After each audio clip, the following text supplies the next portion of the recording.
Jadi saya akan menjelaskan tentang proses berjalannya ketiga robot yang telah saya buat. Jadi ini merupakan robot yang pertama, ini merupakan robot yang kedua, ini merupakan robot yang ketiga yang merupakan mesin testing.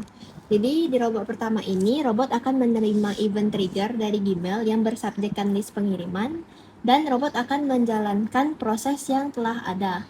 Jadi pada proses ini nanti robot akan mengekstrak isi body Gmail yang berisikan data-data pengiriman dari pelanggan dan nomor order pelanggan. Jadi data akan direkap dan dimasukkan ke spreadsheet. Jadi ini robot sedang menunggu event trigger dari Gmail yang biasanya lumayan memakan waktu yang cukup lama. Ini merupakan jalannya. Nanti robot pertama akan membuka spreadsheet terlebih dahulu dan akan mengekstrak data-data yang ada di Gmail. Nanti akan dimasukkan ke spreadsheet. Nanti ini ada dua datanya.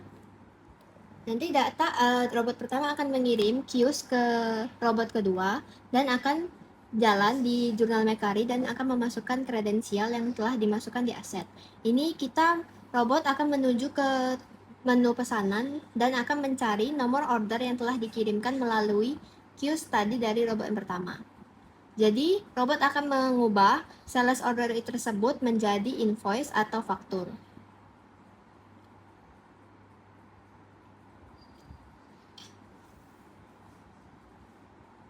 Jadi karena data yang dikirimkan oleh robot pertama itu ada dua, jadi otomatis queues-nya ada dua, maka robot mengulang proses tersebut dengan mencari nomor order lagi dan mengubah sales order ini menjadi invoice.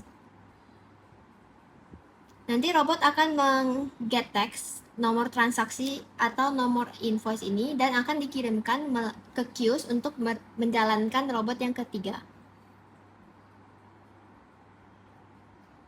Jadi ini prosesnya sudah selesai, nanti statusnya akan dijadikan telah difakturkan dan mengirimkan queues. Nanti untuk robot ketiga akan berjalan karena telah dikirimkannya queues dari robot yang kedua.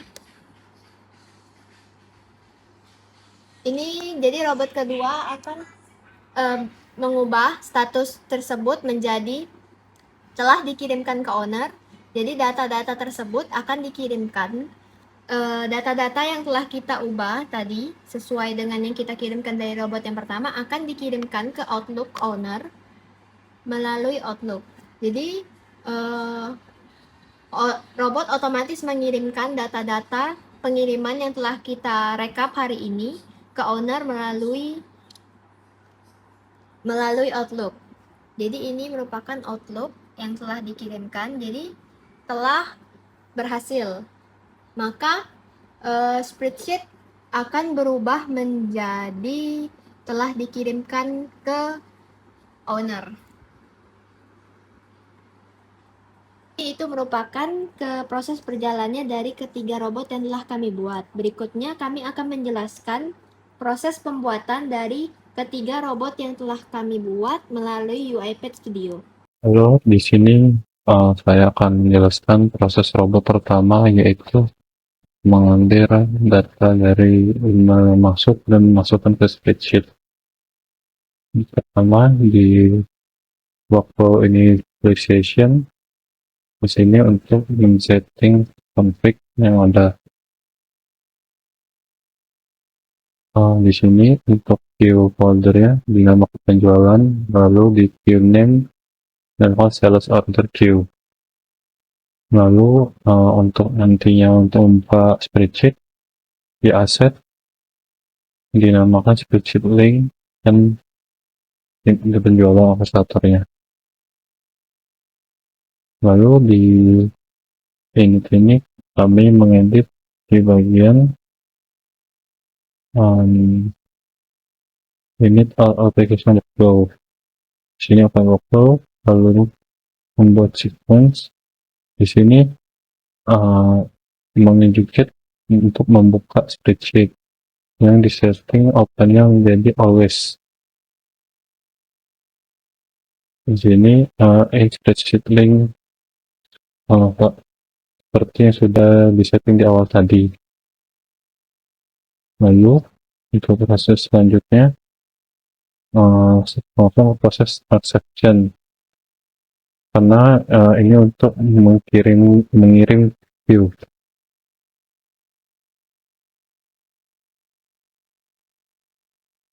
Nah, di sini seperti ini prosesnya. Lalu di sini untuk proses aplikasinya, proses app di sequence ini.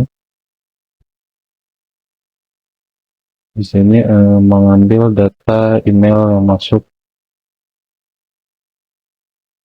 Jika data sudah habis, akan lanjut di sini untuk memakai multiple assign untuk memisahkan data-data yang masuk, karena data yang masuk bisa lebih dari satu data. Contohnya seperti ini, masuk 2 data pengiriman. Jadi multiple assign ini untuk memisahkan data-data ini menurut aspek variabel ini. Lalu setelah itu di sini untuk membuka spreadsheet menggunakan email ini seperti ini.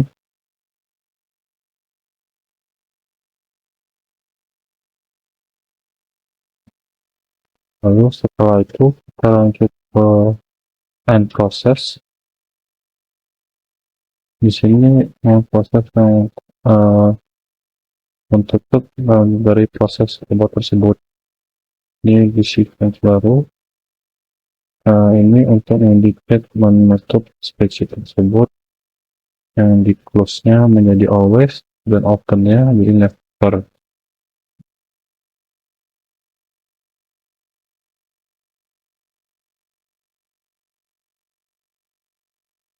Lalu di sini fill out proses untuk menyelesaikan robot tersebut. Selanjutnya akan dilanjutkan oleh teman saya. Baik, saya akan menjelaskan proses kedua yang telah saya buat. Jadi untuk pertama-tamanya kita akan menyeting config dari aplikasi dari project REF. Jadi kita menyeting aset dari Accurate Link untuk link aplikasi yang akan kita gunakan yang ada di orchestrator aset folder penjualan. Lalu kita setting di orchestrator queue name-nya itu merupakan sales order queue di folder penjualan, dan kita akan mengambil aset dari Accurate Credential. Di sini saya telah menyeting aset yang dimana itu ada Accurate Link. Ini merupakan isinya tuh link website aplikasi yang akan saya gunakan, dan Accurate Credential itu yang merupakan isi dari email dan password dari aplikasi yang akan saya gunakan. Lalu untuk proses pertama tadi kan kita akan mengirimkan queues yang berisikan nomor sales order yang akan tersimpan di sales order queue. Jadi ini merupakan sales order queue yang akan dikirimkan dalam bentuk nomor order ini. Jadi di sini akan mengirimkan sales order yang akan diterima oleh robot kedua dan akan berjalan melalui trigger queues yang telah kita buat tadi. Lalu kita lanjut ke iPad Studio-nya. Jadi yang pertama itu di project RF itu kan ada initialization. Jadi kita buka terlebih dahulu initialization-nya. Kita setting di bagian init all application workflow. Nanti kita open workflow-nya. Lalu di sini ada open sequence, open application, yang dimana kita buat sequence tersebut di folder faktur ini. Kenapa saya buat ini? Karena agar sequence tersebut itu terlihat lebih rapi. Jadi di sini kan di initialization itu prosesnya itu biasanya membaca config dan membuka aplikasi. Jadi config yang telah kita setting tadi akan diambil oleh robot dan akan membuka aplikasi yang kita gunakan, yaitu Jurnal Mekari. Di sini ada 4 argumen. Yang pertama itu inaccurate credential. Kenapa saya gunakan argumen? Jadi argumen itu dapat digunakan dan dapat dioper-oper ke antara workflow tanpa harus kita membuat variabel global. Jadi di sini kita membuat argumen inaccurate credential yang dimana kita telah buatnya itu di bagian sequence proses open application tadi, yang dimana value-nya itu in config accurate credential. Jadi ini in config itu, jadi di config itu akan tersimpan config yang telah kita buat di sini akan tersimpan di argumen in config. Sama halnya dengan kredensial dan accurate link dan link dari aplikasi website tersebut. Yang di sini juga ada argumen out queue list. Kenapa saya buat argumen queue list ini? Karena proses dari data yang pertama dari robot pertama itu kan biasanya ada data yang lebih dari 1, entah 2 atau 3 atau lebih. Jadi kenapa saya menggunakan out queue list ini? Jadi datanya itu queue-nya itu akan terkirim sekaligus, tidak satu persatu diproses, karena kalau kita satu persatu nanti robot ketiganya itu akan berjalan sesuai satu persatu. Sedangkan kalau kita kirim secara bersamaan, jadi robot ketiga akan memproses, misalnya queue-nya ada datanya ada 4, jadi langsung terkirimnya 4. Jadi di robot ketiga itu akan terproses langsung 4 queues. Makanya kita membuat queue list terlebih dahulu yang akan dikirimkan secara bersamaan. Lalu kita open workflow dari sequence open application. Yang pertama kita get credential dulu. Di credential ini kita memasukkan username itu ke variabel username, dan password juga kita masukkan ke variabel password.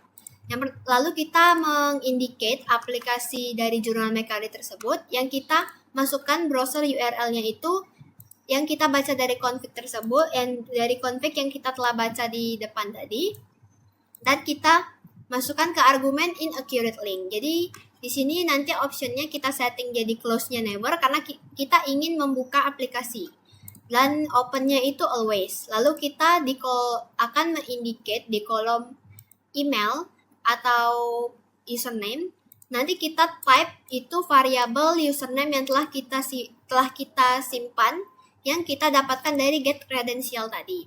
Sama dengan password juga sama. Lalu kita akan mengklik sign in. Nanti otomatis Jurnal Mekari itu akan masuk, dan robot akan langsung mengarahkan ke halaman penjualan pesanan. Lalu kita assign out queue list ini, kita membuat list dari yang telah saya jelaskan sebelumnya. Selanjutnya kita akan lanjut ke proses kedua, get transaction data. Jadi get transaction data ini saya tidak mengubah sama sekali. Jadi saya memakai template dari RF itu sendiri, karena template dari RF itu sendiri sudah mengambil data dari queue saya dan akan disimpan ke in transaction item. Jadi saya tidak mengubah get transaksi data sama sekali. Selanjutnya saya akan lanjut ke proses transaction data. Jadi di proses transaction data ini saya akan mengubah di info process workflow. Saya open terlebih dahulu. Lalu yang pertama-tama kita assign nomor order yang telah dikirimkan oleh robot pertama. Jadi kita masukkan ke variabel nomor order terlebih dahulu dengan value itu in transaction item. Jadi queues yang telah diambil di get transaksi data itu akan tersimpan di argumen in transaction item. Jadi dengan specific content nomor order to string. Lalu kita lanjutkan ke sequence process application, yang dimana di sini saya buat agar dia terlihat lebih rapi. Di sini ada 4 argumen. Yang pertama itu in out queue list, yang dimana kita telah dibuat queue list yang telah saya jelaskan tadi di init.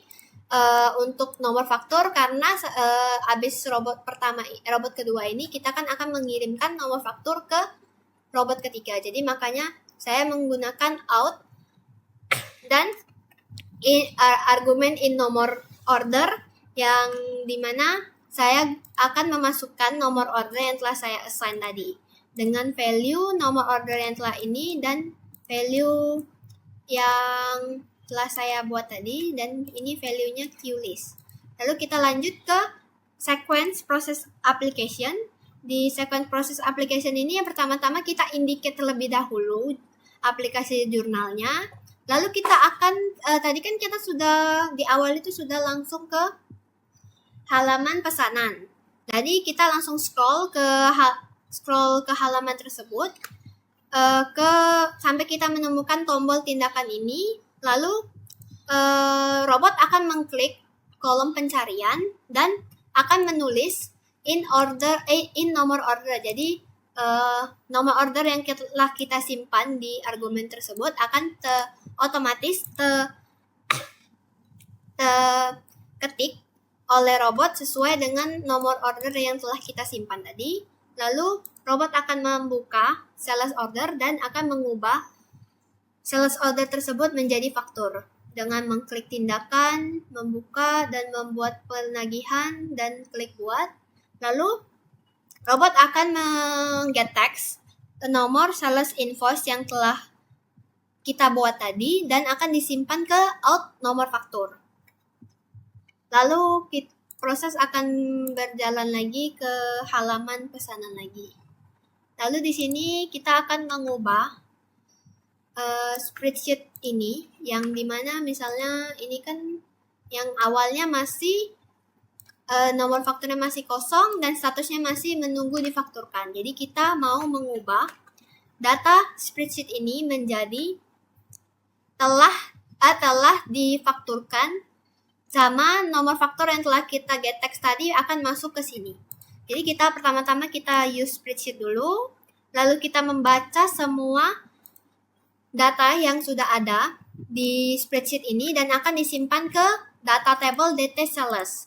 Lalu kita akan assign target row yang dimana kita akan mencari terlebih dahulu nomor order yang telah kita temukan sesuai dengan nomor order yang telah kita setting di depan tadi. Jadi kalau misalnya sudah ketemu nomor ordernya akan tersimpan target row-nya itu di variabel target row. Lalu kita akan menyimpan row index. Row index ini kita akan menyimpan nomor berapa. Misalnya ini untuk yang masih sales order yang akan kita cari ini misalnya itu di row 9. Jadi row 9 itu akan tersimpan di row index. Kenapa dia plus 2? Karena biasanya spreadsheet itu ada headersnya. Jadi dia plus 2. Lalu kita menggunakan activity multiple assign. Di multiple assign ini kita akan merubah status yang ada di data table data sales tadi menjadi telah difakturkan dan akan memasukkan target row yang ada di data table data sales itu akan dimasukkan dengan value nomor faktur yang telah kita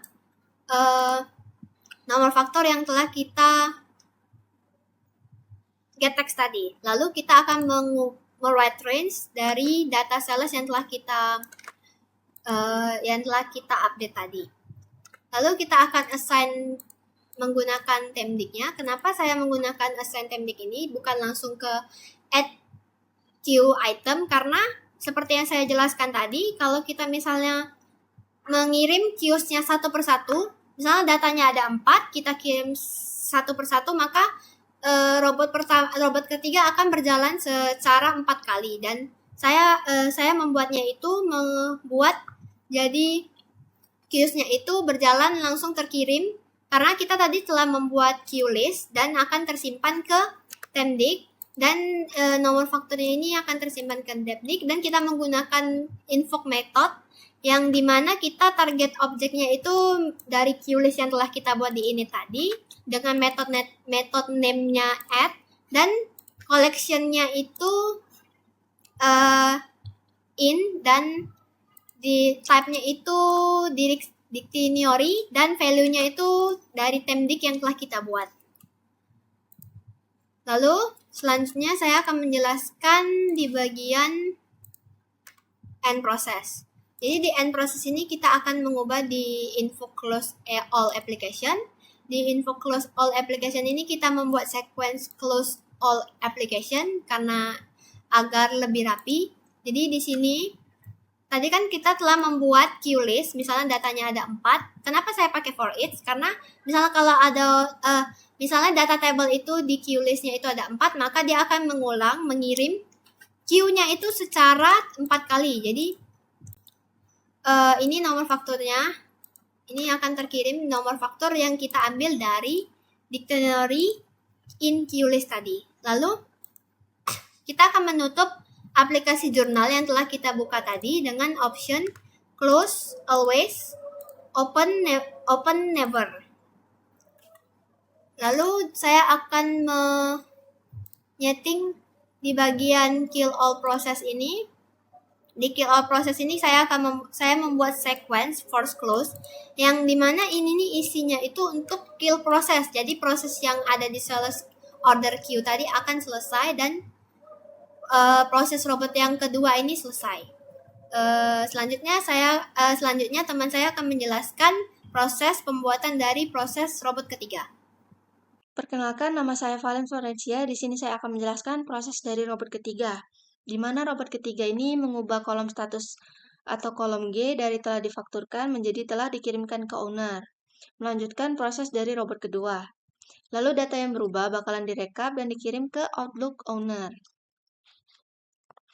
Selanjutnya saya akan menjelaskan proses di UiPath Studio-nya. Yang pertama ada di bagian initialization. Lalu kita open workflow di bagian info. Di sini saya membuat sequence baru yaitu open, dikarenakan agar tampilan prosesnya itu terlihat lebih rapi. Lalu kita open.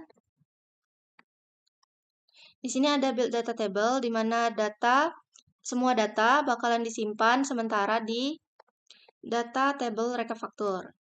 Lalu kita use application untuk membuka aplikasi. Di sini saya menggunakan aplikasi Google Spreadsheet, lalu kita indicate ke Google Spreadsheet yang kita mau. Lalu disimpan dalam variabel in spreadsheet link. Lalu di bagian propertiesnya, kita setting close-nya itu never, open-nya itu always, karena kita bertujuan untuk membuka aplikasinya. Lalu, di bagian sequence open ini terdapat 2 argumen. Yang pertama in spreadsheet link dengan value in config spreadsheet link.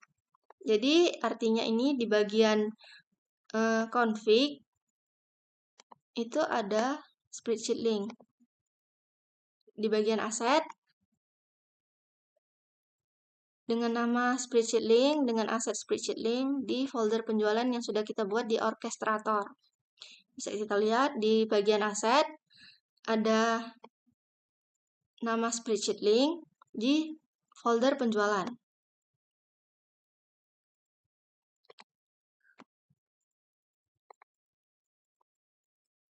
Selanjutnya itu ada argumen data tabel rekapaktur dengan tipe data faktur. Jadi semua data disimpan di sini.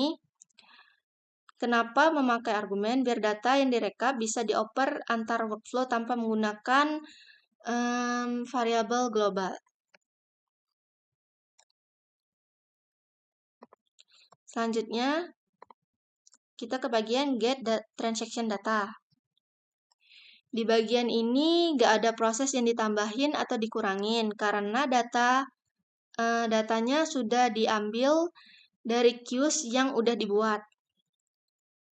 Jadi di config, udah di settings. Untuk nama queues-nya itu faktur queue di folder penjualan. Bisa kita lihat di orchestratornya. Di queues ada faktur queue. Di di folder penjualan.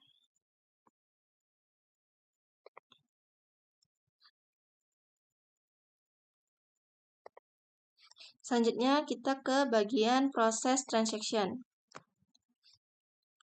Kita open workflow-nya di bagian info. Lalu di sini ada log message-nya. Lalu ada assign, in transaction item, spesifik kontennya itu nomor faktur. Jadi kita mengambil antrian atau queues nomor faktur, lalu disimpan ke variabel nomor faktur. Lalu kita membuat sequence baru lagi dengan nama proses app. Lalu kita open. Di sini ada use Google Spreadsheet. Menggunakan akun ini karena yang membuat spreadsheet-nya dengan akun ini. Lalu dengan nama rekap pengiriman. Selanjutnya, di bagian do kita membaca spreadsheet tersebut di sheet 1 dengan range A sampai H. Bisa kita lihat, ini di sheet pertama dari kolom A sampai H. Lalu kolom tersebut bakalan disimpan di variabel data table sales order. Lalu kita menggunakan activity for each row in data table untuk memeriksa setiap barisnya di data sales order tersebut. Jadi bakalan di dalam setiap loopingnya itu sistem memeriksa apakah ada kolom nomor faktur yang sesuai dengan nomor faktur yang dikirim di antrian queues yang mau kita cari. Jadi kalau udah cocok nih nomor fakturnya, terus sistem bakalan nyimpen barisnya di variabel target row in index ini. Terus kalau udah ketemu, bakalan mengubah menggunakan write cell. Kolom statusnya diubah dari telah difakturkan menjadi telah dikirimkan ke owner. Tepatnya di kolom G dengan baris yang udah kita log sebelumnya. Lalu add data row untuk menyimpan perubahan di spreadsheet tersebut. Di data tersebut disimpan ke data table in out data rekap faktur.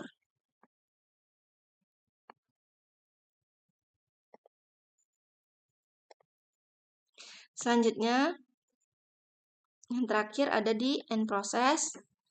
Lalu kita buka bagian workflow info close application-nya. Seperti biasa kita membuat sequence baru yaitu end process, lalu kita open. Di sini ada assign untuk membuat body dari Outlook yang mau kita kirim ke owner. Di sini ada judulnya yaitu rekap pengiriman hari ini. Ini di-assign lalu disimpan ke variabel message body. Lalu for each row in data table, di mana kita tadi sudah menyimpan perubahan tersebut, perubahan statusnya itu di data table in out data table rekap faktur. Lalu di-assign lagi untuk dikirimkan ke owner dengan isi message body dan terdapat tanggal order, nama customer, nomor resi, ekspedisi, penerima, nomor order, dan nomor fakturnya. Lalu disimpan, dan ini disimpan ke dalam variabel message body. Lalu, message yang udah kita buat ini bakalan dikirim ke Outlook owner menggunakan send email ini, activity send email. To-nya dimasukkan email Outlook owner-nya. Lalu subjeknya ini rekap harian. dengan body-nya, message body yang udah kita buat sebelumnya di assign ini. Lalu prosesnya selesai. Dan ini digunakan untuk menutup aplikasinya secara otomatis. Dimana kita tadinya itu saat membuka, open-nya itu never, diganti menjadi always. Lalu kita settings di bagian open-nya itu never. Jadi aplikasi bakalan tertutup. Jadi mengapa dibuat proses kirim emailnya itu terpisah, tidak di bagian proses transaction? Karena jika emailnya ini dimasukkan ke dalam proses transaction, maka satu data yang berubah bakalan langsung dikirimkan emailnya ke owner. Jadi satu data, satu email. Jadi kalau ditaruh assign untuk kirim emailnya ini di bagian N, maka beberapa data bisa dikirimkan langsung ke owner. Jadi tidak satu-satu. Sekian penjelasan dari saya mengenai proses dari robot ketiga. Terima kasih.